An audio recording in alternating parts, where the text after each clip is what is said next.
Se ve la pantalla. Sí se ve, doctor.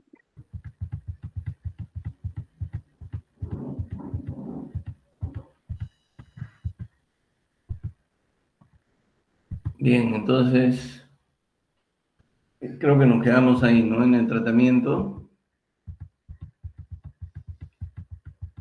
Sí, ¿no?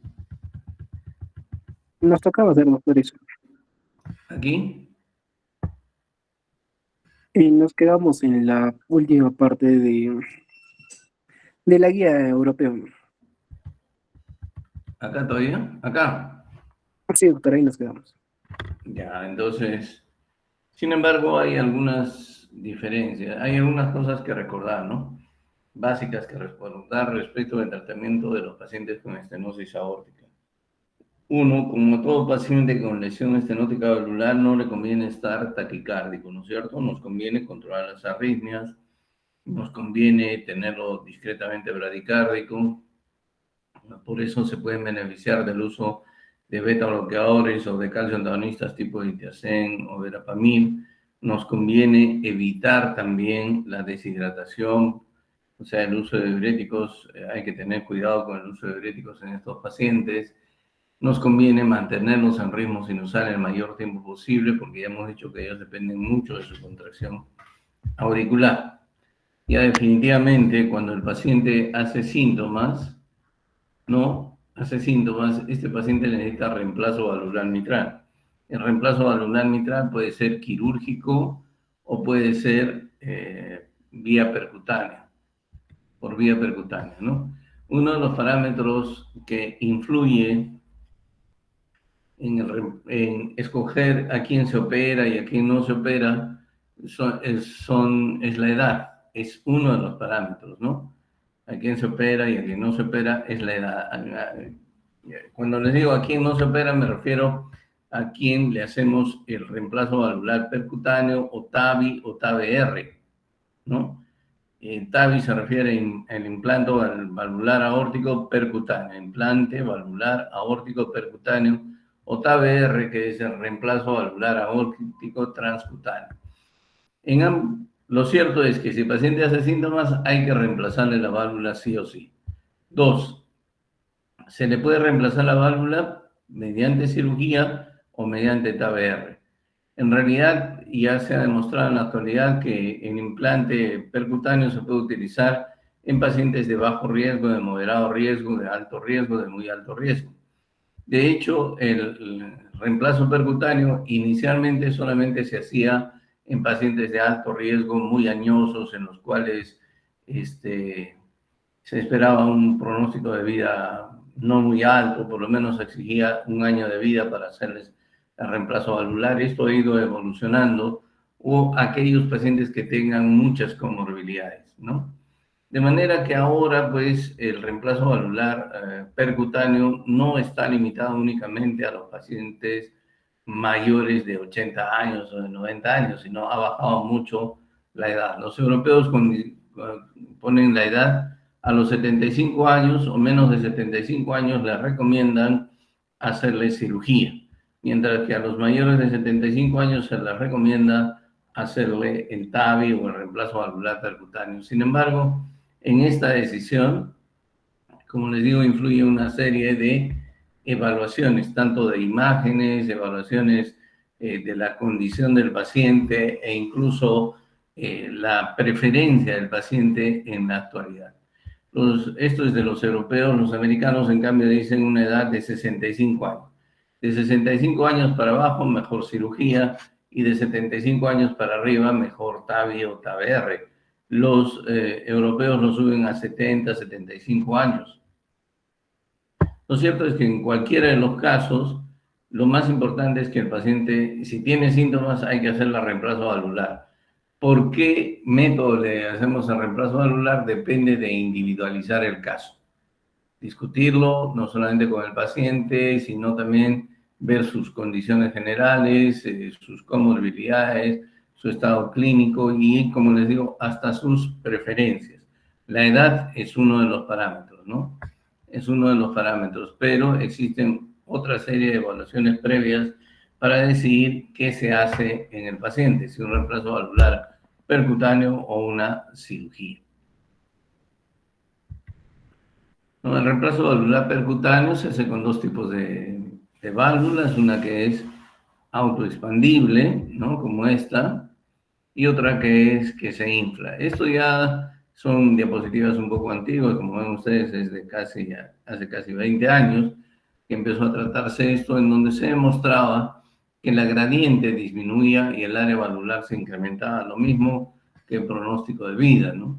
Respecto de la terapia estándar, que no era en los pacientes que tenían un riesgo muy alto, por ejemplo, con la TB, se morían mucho más cuando se les reemplazó la válvula mediante el TAVR, mejoró muchísimo su condición, y cuando se reemplazó el TAVR versus cirugía resulta que son iguales. Por eso es que ahora la edad casi no es un indicativo de qué cosa le hacemos al paciente, si le reemplazamos por cirugía o si le reemplazamos por TAVR. Se debe tener en cuenta la edad, pero no es un determinante absoluto para decir qué le hacemos a este paciente. Existen otros parámetros, como les digo, de imagen, de comorbilidad, es una evaluación muy individualizada del paciente.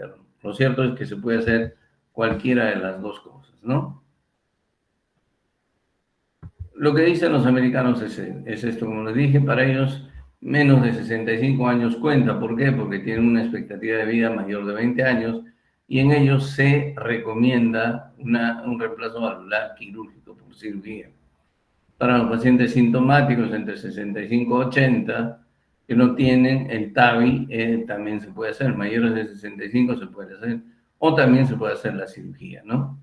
En los mayores de 80, definitivamente, ellos dicen que hay que hacerles el TAVI o el reemplazo valvular percutáneo a los mayores de 80. Obviamente, cuanto más morbilidad tenga, mayor edad tenga el paciente, su riesgo es mayor, y en los pacientes de alto riesgo se prefiere hacer el reemplazo valvular percutáneo TAVI o TAVR. Los europeos dicen igual, ¿no es cierto? Respecto, en quienes hay que reemplazar la válvula, en los que están sintomáticos con un área mayor de 40 y un área menor de 1, ¿no es cierto? En los pacientes asintomáticos, cuando la fracción de eyección es menor de 50, sin ninguna otra causa. Entonces, si están asintomáticos, lo que hay que hacer es vigilar su fracción de eyección. Nuevamente, la indicación de reemplazo valvular aórtico, no nos fijemos mucho en la complejidad de este cuadro. Entonces, el reemplazo valvular aórtico es una decisión compartida con el paciente y con el equipo de enfermedad valvular, con discusión acerca de si le hacemos un reemplazo valvular quirúrgico o si le hacemos un TAV. En ese entender intervienen una serie de cosas, no solo la edad, sino la evaluación del riesgo del paciente, riesgo quirúrgico, es decir, riesgo del paciente, la necesidad de anticoagulación futura o no, una serie de parámetros nos inducen a determinar si el paciente va a necesitar o no cirugía o va a necesitar reemplazo valvular percutáneo. Muy bien, si tienen ustedes alguna pregunta, con todo gusto. Si no, seguimos con la clase. ¿Alguna pregunta? Creo que no hay preguntas, doctor. Ya, perfecto. Entonces, otro problema valvular es la insuficiencia aórtica. Así como existía estenosis mitral, también insuficiencia mitral, aparte de estenosis aórtica, hay insuficiencia aórtica. ¿Cómo definimos insuficiencia aórtica? La definimos como la incapacidad de la válvula aórtica de impedir la regurgitación de sangre de aorta hacia ventrículo izquierdo durante la diástole. En el caso de la insuficiencia mitral, era la incapacidad de la válvula mitral de impedir la regurgitación de sangre del ventrículo izquierdo hacia la aurícula izquierda durante la sístole. Entonces, en este caso, es la incapacidad de la válvula aórtica de impedir la regurgitación de la sangre durante la diástole. Por lo tanto, se establece un gradiente retrógrado diastólico entre aorta y ventrículo izquierdo, obviamente en perjuicio del ventrículo izquierdo. Igual que en la insuficiencia mitral, La insuficiencia aórtica tiene una etiología bastante más variada a diferencia de estenosis aórtica. La insuficiencia aórtica puede ser causada por enfermedad valvular primaria o por enfermedad de la raíz de la aorta, ¿no? A su vez, la enfermedad valvular primaria puede ser congénita o adquirida, ¿no? Y la enfermedad valvular aórtica adquirida puede ser aguda o crónica. ¿Qué causas congénitas de insuficiencia aórtica conocemos y que obviamente evolucionan en forma crónica? Dentro de estas está la válvula bicúspide. Si bien es cierto, la válvula aórtica bicúspide también nos puede producir estenosis aórtica, también con cierta frecuencia, menos frecuente que la estenosis, nos puede producir insuficiencia aórtica. La presencia de una membrana subaórtica que produce un flujo aberrante y este flujo puede lesionar la válvula aórtica normal, también nos puede producir con el tiempo lesión valvular aórtica y producir insuficiencia aórtica. Ocasionalmente también en forma congénita hay clefts, orificios. Estos clefts, estos orificios se conocen con el nombre de cleft, que pueden permitir la regurgitación a nivel de la válvula aórtica. Ciertos casos de insuficiencia aórtica se ven cuando ocurre la comunicación interventricular. En ciertos casos de curación espontánea de comunicación interventricular puede desarrollarse insuficiencia aórtica. Ahora bien, también hay enfermedades genéticamente determinadas que afectan a la válvula aórtica, como por ejemplo el síndrome de Marfan, el síndrome de Ehlers-Danlos o la osteogénesis imperfecta.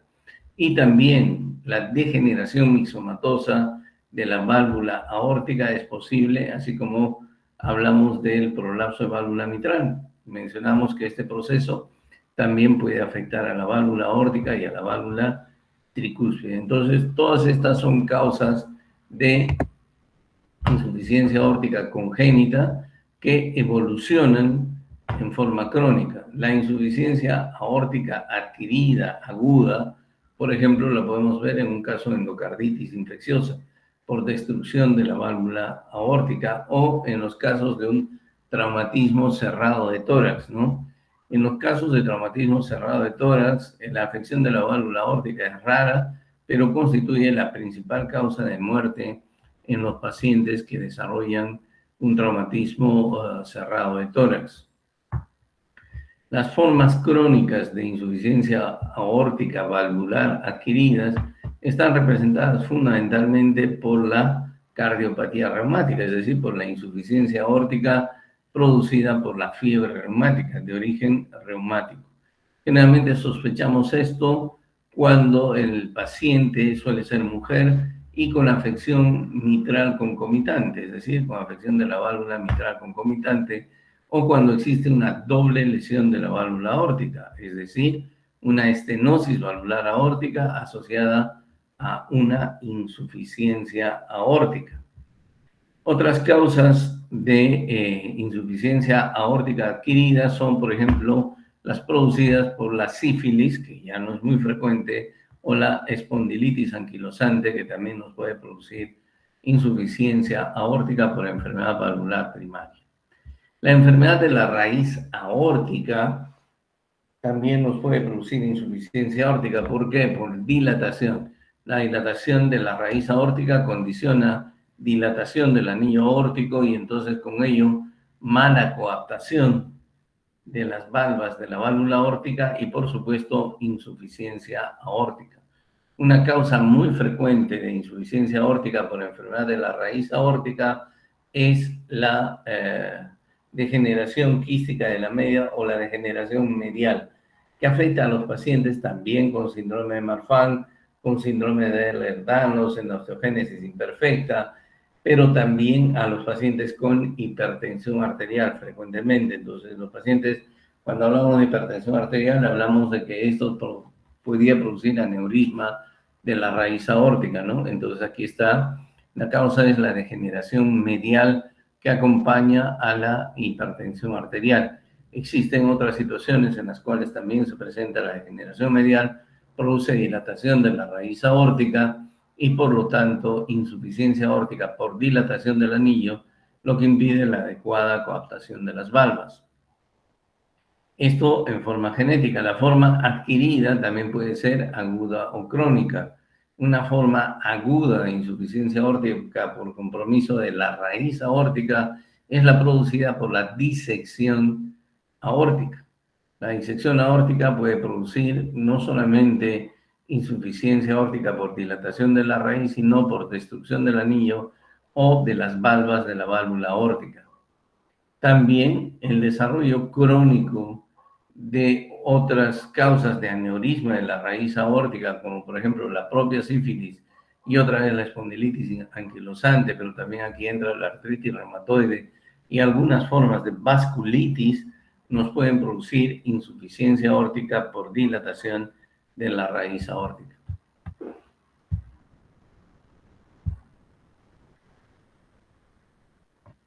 Perdón,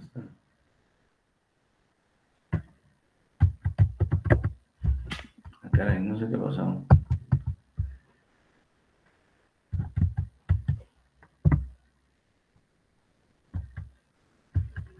Entonces, esto es más o menos en resumen lo que estamos hablando. Problemas valvulares de origen congénito, endocarditis, fiebre reumática, degeneración mixomatosa de origen traumático, la sífilis, la espondilitis anquilosante, problemas de la raíz, la disección aórtica, la degeneración quística de la media, que también se ve en el síndrome de Marfan, en la enfermedad valvular bicúspide, aórtica bicúspide, aneurismas familiares, en la aortitis, la hipertensión, ¿no? Entonces hablamos de esto, de que la insuficiencia aórtica es producida o es el reflejo de una imposibilidad, una incapacidad de la válvula aórtica de impedir el flujo regurgitante desde la aorta hacia el ventrículo izquierdo durante la diástole, ¿no? También la degeneración mixomatosa que les mostré en la válvula mitral puede afectar a la válvula aórtica, esto es lo mismo, o la enfermedad de la raíz caracterizada por la formación de un aneurisma en la raíz aórtica. Esta dilatación condiciona dilatación de la raíz, del anillo valvular aórtico, mala coaptación de las valvas y, por supuesto, desarrollo de insuficiencia aórtica. Desde el punto de vista fisiopatológico, entonces, en la insuficiencia aórtica ocurre, como les digo, una regurgitación de sangre desde la aorta hacia el ventrículo izquierdo. Esto ocasiona que el volumen de eyección del ventrículo izquierdo en la insuficiencia aórtica esté incrementado. Y en algunas ocasiones de insuficiencia aórtica muy severa, el volumen de eyección sistólico del ventrículo izquierdo puede ser igual al volumen de regurgitación producido por la insuficiencia aórtica. Como ustedes entenderán, entonces, lo que ocurre es un aumento de la precarga en los pacientes con insuficiencia aórtica. De modo que el aumento de la precarga en el paciente con insuficiencia aórtica es el principal mecanismo compensatorio del ventrículo izquierdo en estos pacientes que afrontan este problema. El aumento de la precarga y por lo tanto el aumento del volumen de fin de diástole ocasionan que el ventrículo izquierdo ocasiona en el ventrículo izquierdo dos fenómenos o dos consecuencias. Tiene como consecuencia dos cosas. Uno, la dilatación del ventrículo izquierdo aumentando su distensibilidad y dos, el desarrollo de hipertrofia ventricular excéntrica. El aumento de la distensibilidad del ventrículo izquierdo y la hipertrofia del mismo tienen por objeto disminuir la presión de fin de diástole que se aumenta inicialmente como consecuencia de la insuficiencia aórtica. A su vez, la hipertrofia y el aumento de la precarga del ventrículo izquierdo, la dilatación ventricular izquierda, le permite expulsar al ventrículo izquierdo una buena cantidad de sangre, manteniendo su fracción de eyección inclusive un poco alta, al igual que en la insuficiencia mitral.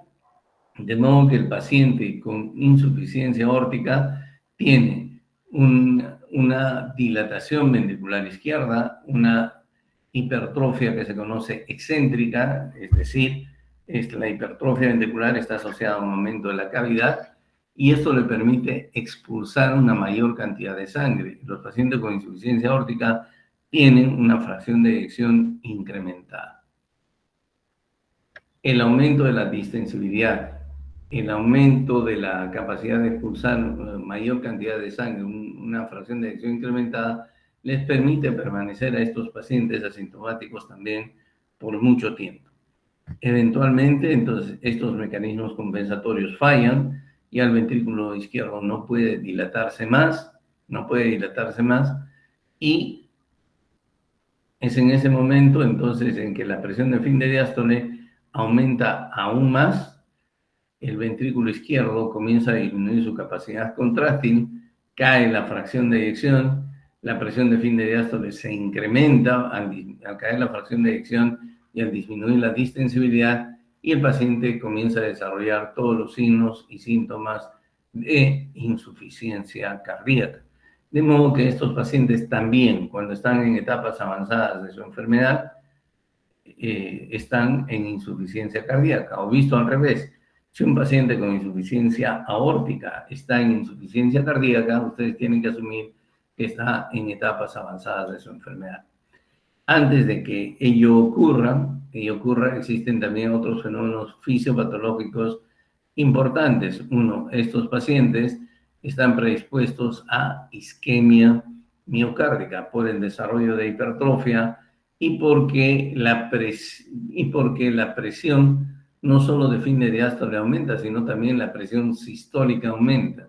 ¿Y por qué aumenta la presión sistólica en un paciente con insuficiencia aórtica, o la presión no sistólica arterial, sino la presión de fin de sístole del ventrículo izquierdo? ¿Por qué aumenta en un paciente con insuficiencia aórtica? La respuesta es sencilla. ¿Por qué? Porque el ventrículo izquierdo se vacía en una cámara de alta presión, a diferencia de la insuficiencia mitral, en la que el ventrículo izquierdo se vacía en la aurícula izquierda. En la insuficiencia aórtica, el ventrículo izquierdo se vacía en la aorta, que es una cámara de mucho mayor presión que obviamente la aurícula izquierda, y mucho mayor presión que el propio ventrículo izquierdo. Por lo tanto, el ventrículo izquierdo tiene que desarrollar tensiones sistólicas parietales altas para poder expulsar la sangre frente a la resistencia que le ofrece la aorta.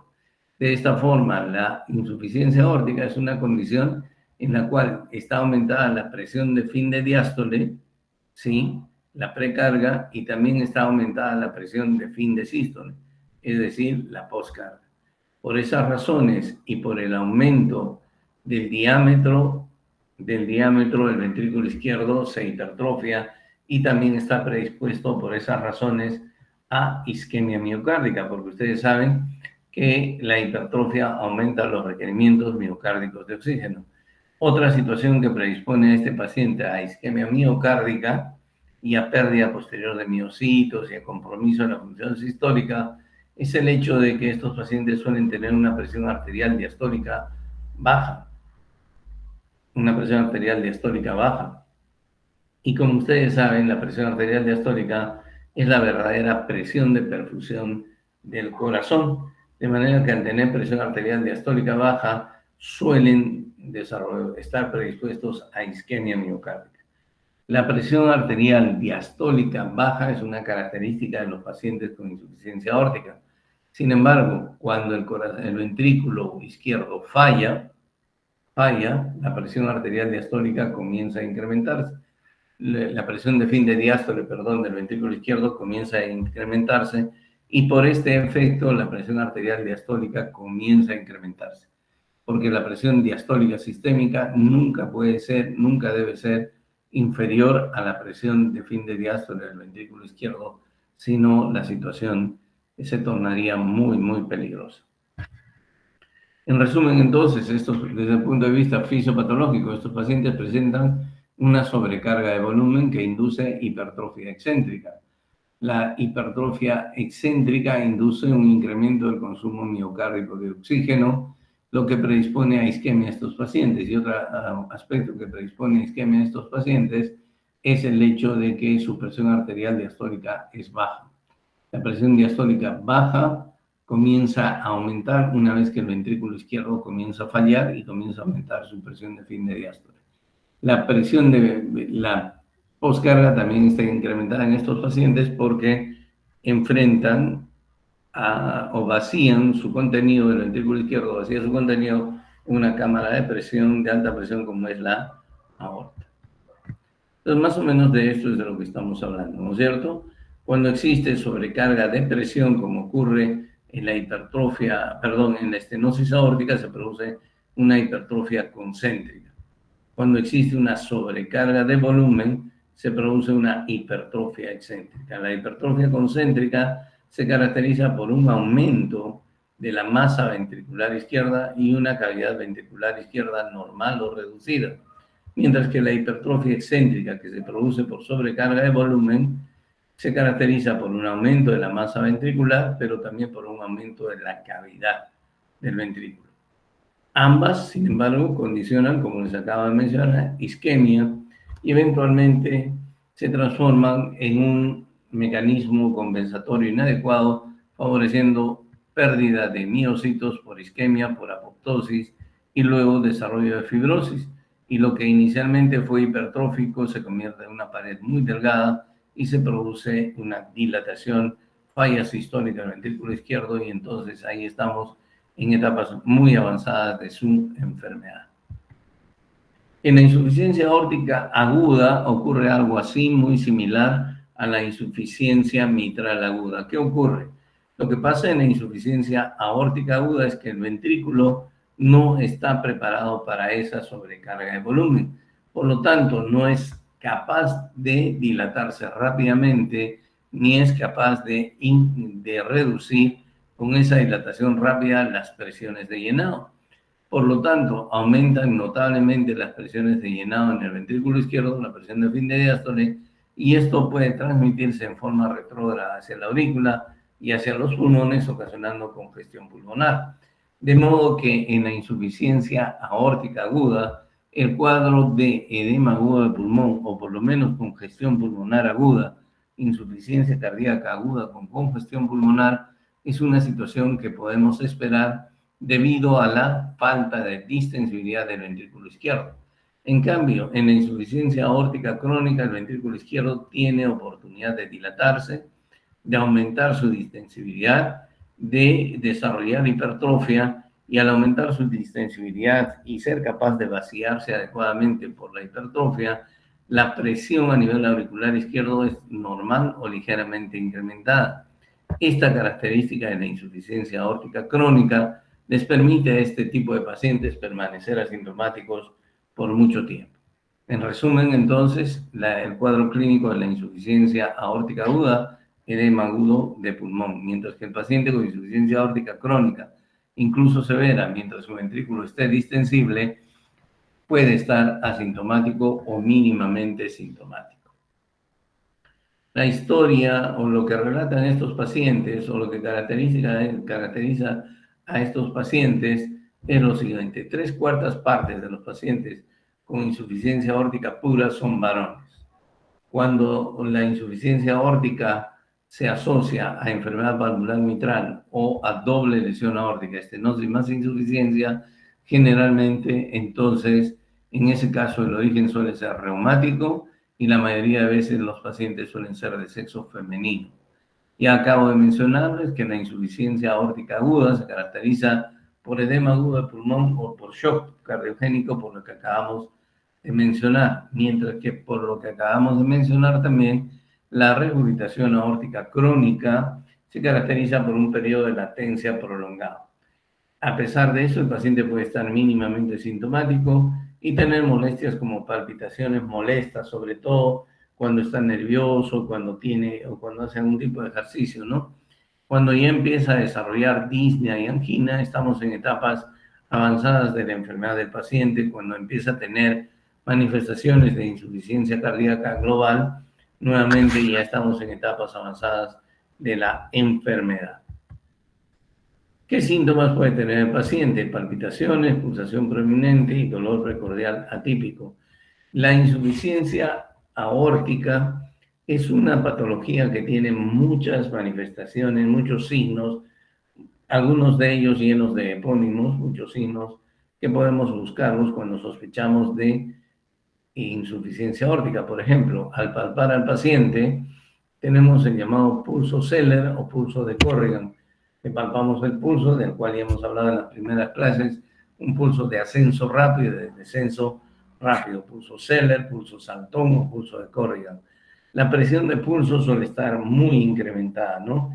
Tenemos hipertensión arterial sistólica debido a que la fracción de eyección está incrementada y tenemos hipotensión diastólica, una presión arterial diastólica baja, menor de 70, debido a que el ventrículo izquierdo distensible ha disminuido su presión de fin de diástole. Luego está el signo de Muset, que se refiere a los movimientos involuntarios de la cabeza del paciente, ¿no? En relación con el latido. El signo de Müller se refiere al latido de la úvula en la garganta en relación o en sincronía con el latido cardíaco. El signo de Quinqué se refiere al pulso capilar que lo podemos ver en el lecho ungueal, presionando un poco en la punta de las uñas, ¿no? El extremo más distante de las uñas, obtenemos una zona pálida y luego una zona rosada.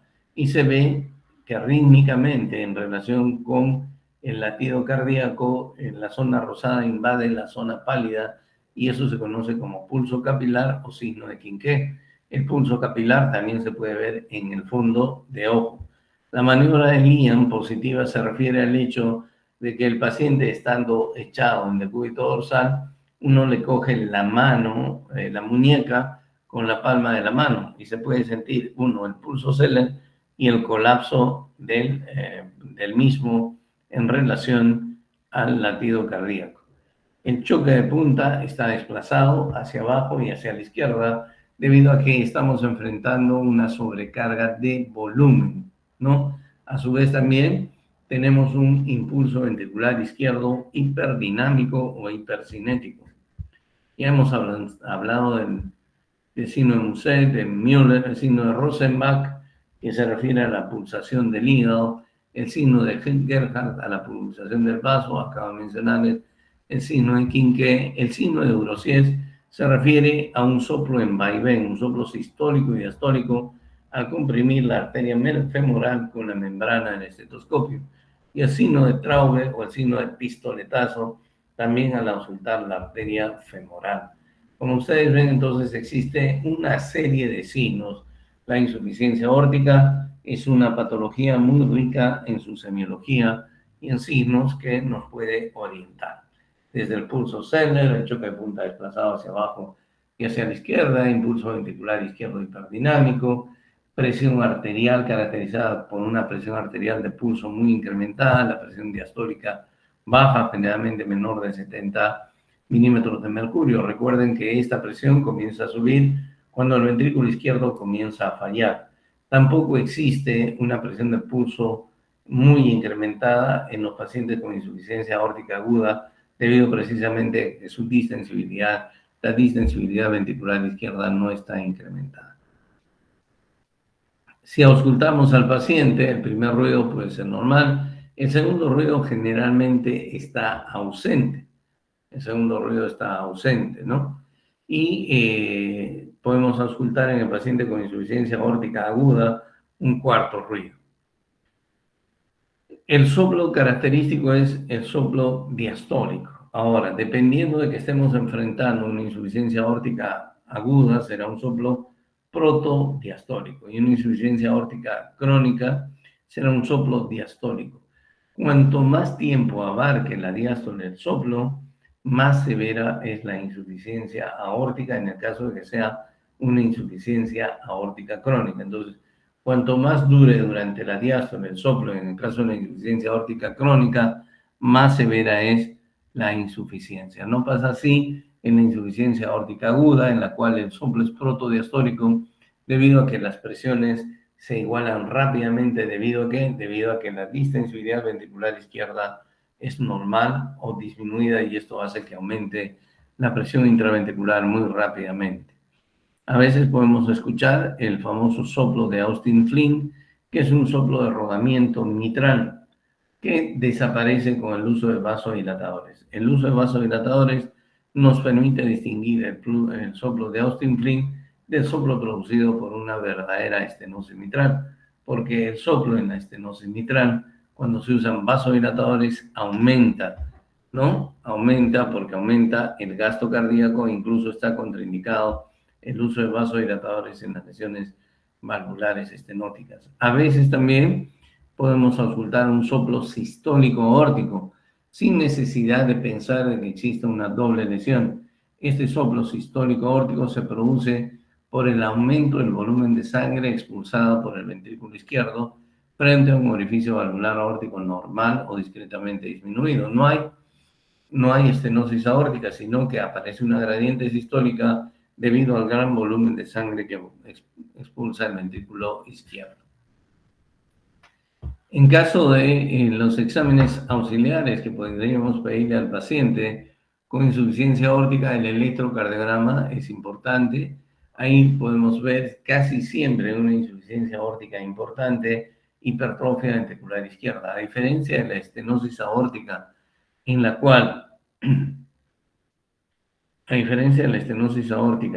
cual, no encontramos hipertrofia ventricular izquierda necesariamente o en el 100% de casos en el electrocardiograma de los pacientes con estenosis aórtica, casi siempre encontramos en los pacientes con insuficiencia aórtica hipertrofia ventricular izquierda. La radiografía de tórax nos muestra pues una cardiomegalia evidente a predominio del ventrículo izquierdo y a veces, dependiendo del tipo del origen de la insuficiencia aórtica, podemos encontrar dilatación de la raíz aórtica, ¿no?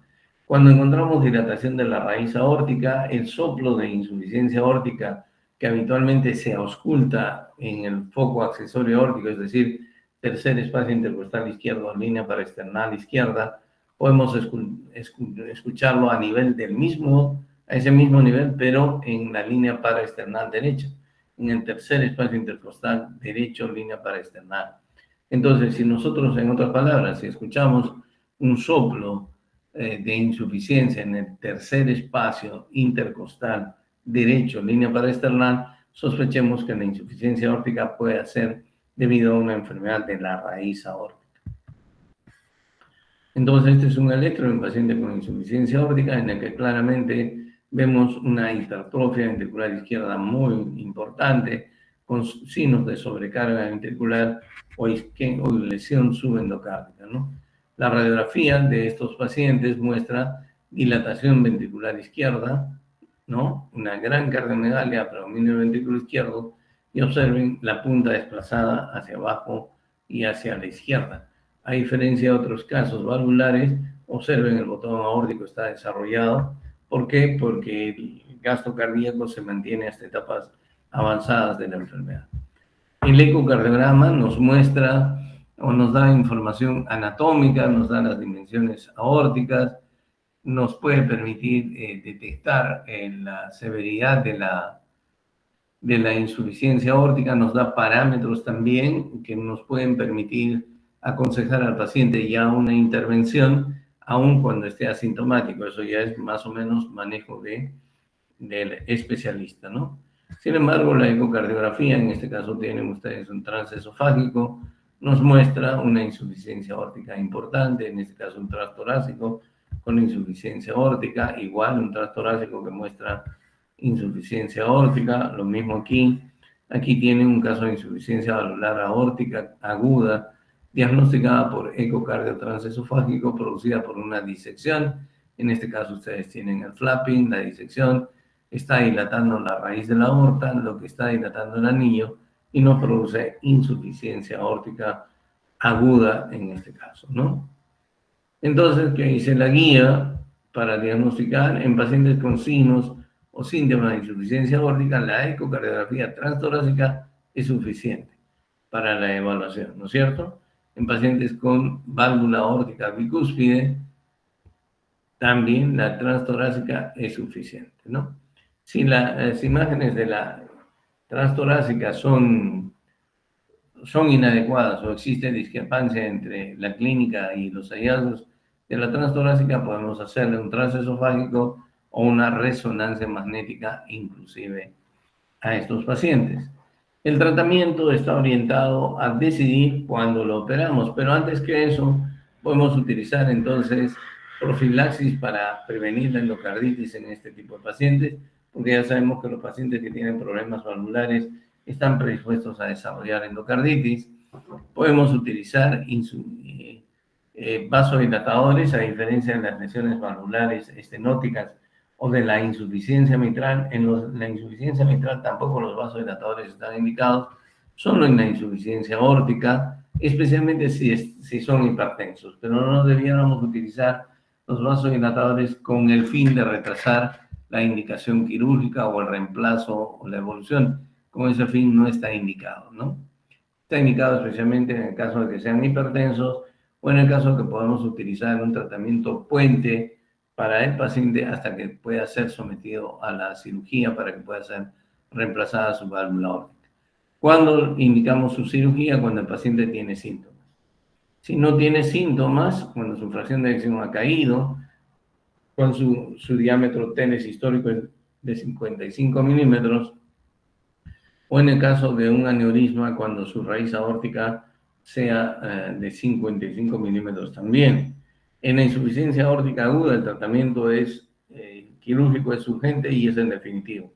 No debemos esperar mucho, a veces tiene que ser en el mismo día o máximo al día siguiente, si no el paciente se va a morir.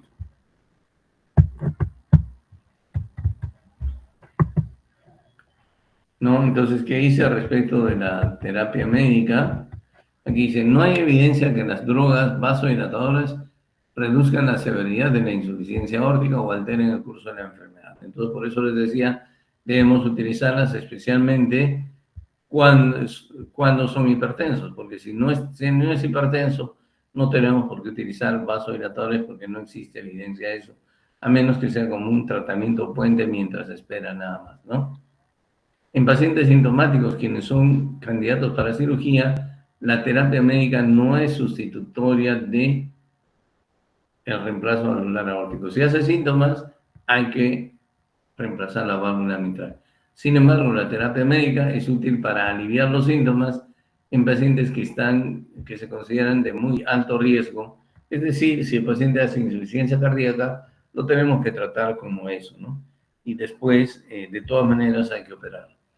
La terapia médica, especialmente los ECA inhibidores y las dihidropidinas, pueden promover mejoría sintomática en individuos con insuficiencia aórtica crónica severa, en quienes la cirugía no es factible.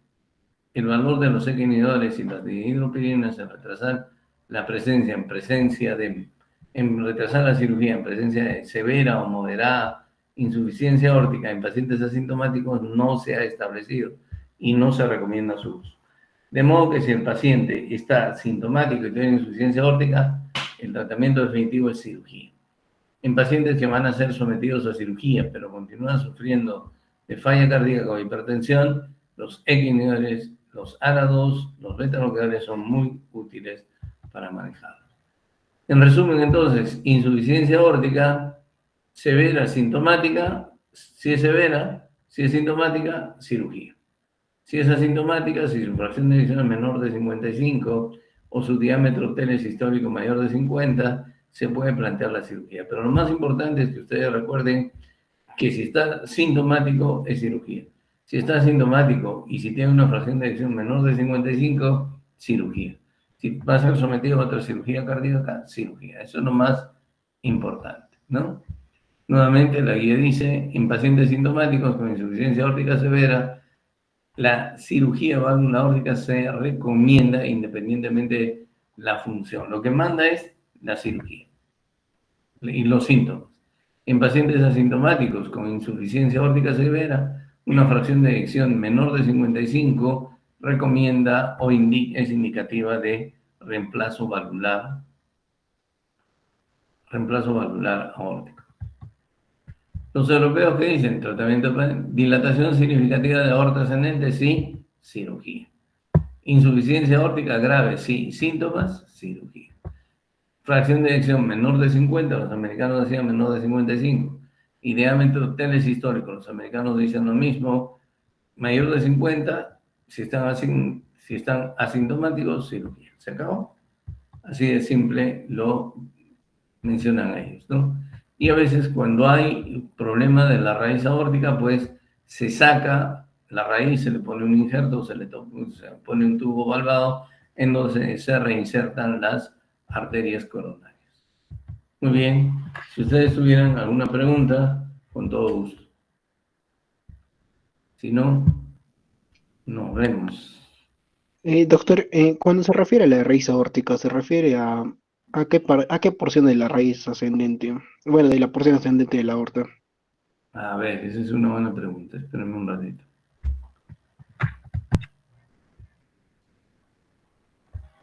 Espérame un ratito.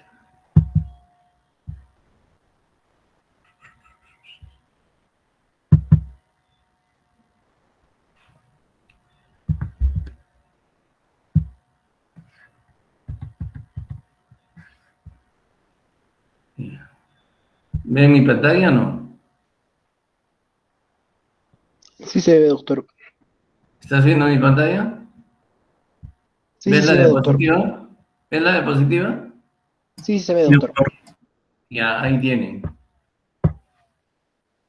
Raíz aórtica, aquí está. Hasta aquí es la raíz aórtica. Antes de la unión sinotubular. Esto es aorta ascendente. Esto es arco aórtico, callado aórtico. Y esto es aorta descendente. Aquí está. Esto es raíz aórtica. Aorta ascendente. ¿Ya? Gracias, doctor. Ok. ¿Alguna otra pregunta?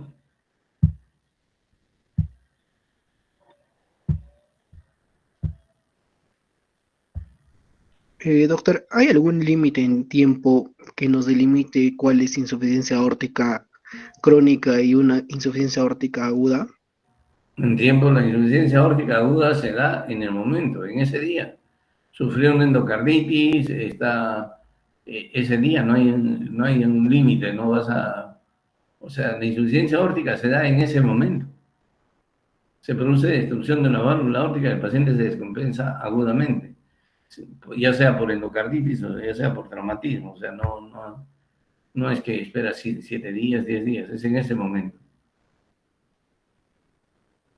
Está bien, doctor. Y la otra pregunta es respecto a la profilaxis de la endocarditis, ¿se les da a todos los pacientes o solo pacientes que tengan síntomas propios de endocarditis? No. ¿Qué quiere decir profilaxis, Jaime?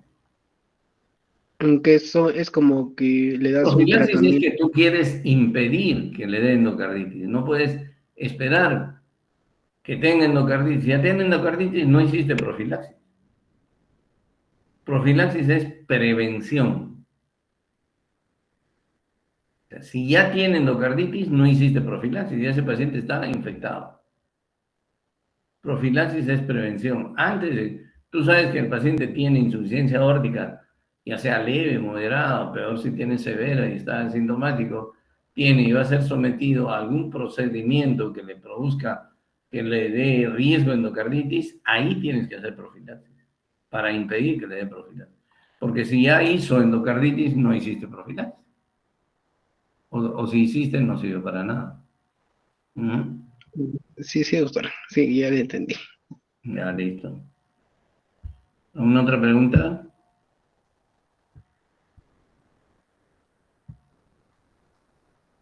Creo que no hay más preguntas, doctor. Ok, nos vemos el miércoles entonces.